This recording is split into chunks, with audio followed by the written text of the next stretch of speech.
আমাদের গ্রামে দুটো পাড়াতে দুটো বড় বড় বক্সের সেট এসছে, তাই আমরা বেরিয়ে পড়লাম বক্সের সেট বাজানো দেখার জন্য। আর কিছুক্ষণ রাস্তায় যাওয়ার পরই আমরা পৌঁছে যাই প্রথম পাড়াতে, যেখানে ছিল বীরভূম জেলার খুজুরিপাড়া সাহেব সাউন্ড। আর এখানে টোটাল 30টি মাইক এবং 30টি স্পিকার ছিল।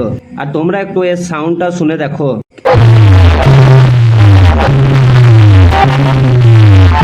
আর কিছুক্ষণ শোনার পর সাহেব সাউন্ডের সাউন্ড আমাদের মোটামুটি ভালোই লাগে। তারপর আমরা বেরিয়ে পড়ি দ্বিতীয় পাড়ায়। কিছুক্ষণ রাস্তায় যাওয়ার পরই পৌঁছে যাই দ্বিতীয় পাড়াতে, যেখানে বাজছিল পূর্ব বর্ধমান জেলার নারেঙ্গা থেকে আসা মা মনসা সাউন্ড। এখানে ছিল টোটাল 18টি মাইক আর 16টা স্পিকার। এবার তোমরা একটু এর সাউন্ডটা শোনো।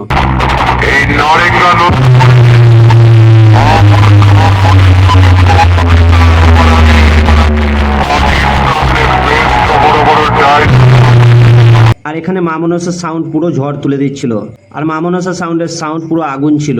আর আমরা এখানে অনেকক্ষণ ছিলাম। আর এই হচ্ছে মা মনসা সাউন্ডের মেশিন সেট আপ।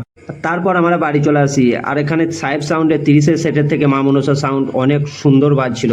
আর তোমরা ভিডিওটিকে লাইক করে চ্যানেলটিকে সাবস্ক্রাইব করতে ভুলবে না।